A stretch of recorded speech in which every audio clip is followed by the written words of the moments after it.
자신이 믿음의 반석에 섰는지를 분별할 수 있는 기준, 넷째는 거짓과 속이는 마음입니다. 거짓과 속이는 마음.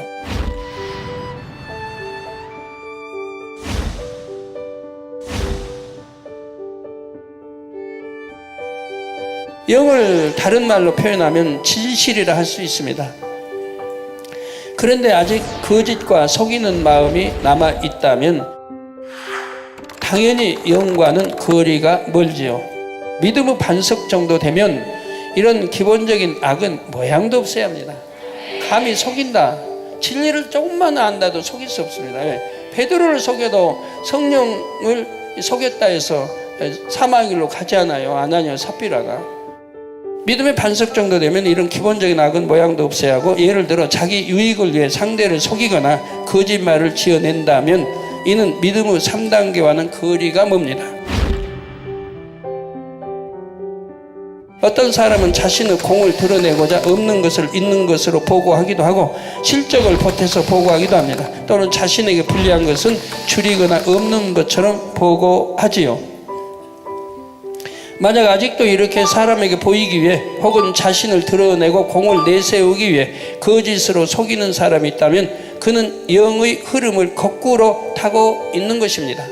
잘못이 있으면 설령 꾸중을 듣더라도 솔직하게 고백하는 것이 진실이죠. 지금은 비록 열매가 없더라도 있는 그대로 보고하는 것이 진실입니다.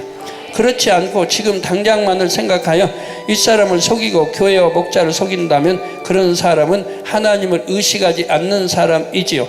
아나니아 삽비라, 가룟 유다, 게하시, 아간 같은 사람들입니다. 이들은 전부 저주받고 하나님의 버림을 받았습니다. 믿음의 반석이라면 아무리 사소한 것이라도 속이거나 숨기는 일이 없어야 합니다. 이런 거짓된 모습이 남아있으면 결코 영으로 들어갈 수가 없습니다.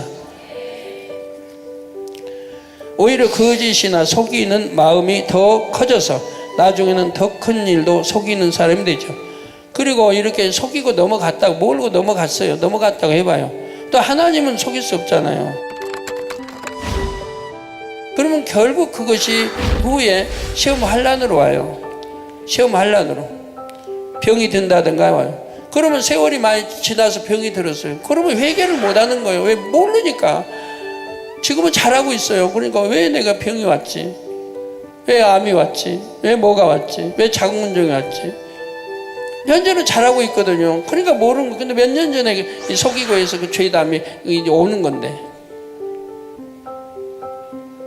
그러니까 죄담 말해야죠. 만들었다면 즉시 회개해서 죄담을 헐도록 해야죠. 헐도록 해도 연단은 반드시 따르는 거예요.